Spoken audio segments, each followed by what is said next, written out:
सड़कों पर उतरी ममता बनर्जी, भतीजे अभिषेक पर हमले के खिलाफ रानी रासमणी एवेन्यू में धरना। अब क्या होगा शिवेंदु अधिकारी का एक्शन?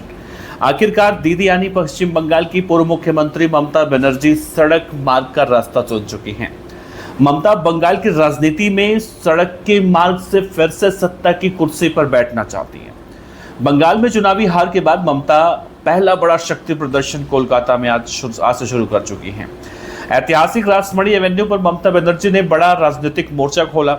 ये विरोध प्रदर्शन तृणमूल कांग्रेस के राष्ट्रीय महासचिव अभिषेक बनर्जी और सांसद कल्याण बनर्जी समेत पार्टी के कई वरिष्ठ नेताओं पर हुए हालिया हमलों के खिलाफ ममता ने निकाला है। धरना स्थल पर पहुंचने से पहले ही ममता ने कोलकाता में भारत रत्न डॉक्टर भीमराव अंबेडकर की प्रतिमा पर पुष्पांजलि अर्पित की। उन्हें अपने हाथों में भारत के संविधान की एक प्रति लेकर मार्च किया। बड़ा आसान है। इस कदम के जरिए ममता ने सीधे तौर पर नवनिर्वाचित बीजेपी सरकार और मुख्यमंत्री शुवेंदु अधिकारी पर लोकतांत्रिक अधिकारों के हनन का आरोप लगा दिया। ममता ने हुंकार भरते हुए कहा कि टीएमसी के नेताओं को डराकर या फिर उनके सुरक्षा कवच को हटाकर पार्टी को कमजोर कोई नहीं कर सकता। टीएमसी का आरोप है कि दक्षिण 24 परगना के सोनारपुर में चुनावी हिंसा से प्रभावित परिवारों से मिलने गए अभिषेक बनर्जी के काफिले पर ईंटों, पत्थरों और अंडों से हमला हुआ, जिससे उनकी आंख के पास गंभीर चोटें आईं। इसके साथ ही हुगली के चंडी तला थाने के पास सांसद कल्याण बनर्जी पर जानलेवा हमला हुआ।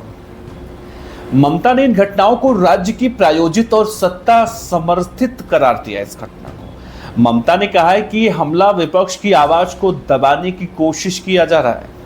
उन्होंने ये भी आरोप लगाया कि हमले से ठीक पहले अभिषेक और टीएमसी के अन्य प्रमुख नेताओं की सुरक्षा वापस ले ली गई, जो राजनीतिक साजिश का हिस्सा बता रही है। वाह भाई वाह ममता बनर्जी। हालांकि इस मामले में पुलिस ने तुरंत कार्रवाई करते हुए सोनारपुर इलाके से 5 स्थानीय लोगों को पकड़ा है, लेकिन टीएमसी इसे केवल स्थानीय आक्रोश नहीं बल्कि बीजेपी का सुनियोजित एजेंडा मान रही है। बताइए, सत्ता संभालने के बाद मुख्यमंत्री शुवेंदु अधिकारी के सामने प्रशासनिक और राजनीतिक मोर्चे पर यह सबसे बड़ी और पहली परीक्षा है। ममता बनर्जी के इस आक्रामक स्ट्रीट पॉलिटिक्स से निपटने के लिए शुवेंदु सरकार दोहरी रणनीति पर काम कर रहे हैं। कोलकाता पुलिस ने शुरुआती में जब शुरुआत हुआ, रानी रासमणी एवेन्यू पर इस धरने की इजाजत देने से मना किया और मंच बनाने की सामग्रियों को वहां से हटा दिया। शुवेंदु सरकार का साफ रुख है कि राज्य में किसी को भी बिना इजाजत के अराजकता फैलाने का, कानून व्यवस्था को हाथ में लेने का अनुमति नहीं है। ममता ने इस आंदोलन को केवल कोलकाता तक सीमित नहीं रखा है।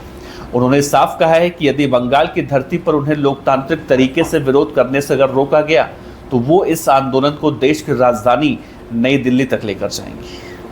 उन्होंने फेसबुक लाइव के माध्यम से कार्यकर्ताओं को संदेश देते हुए कहा कि अगर मुझे गिरफ्तार करना चाहते हैं तो कर लें, हम बिना माइक, बिना मंच के जनता के बीच बैठेंगे।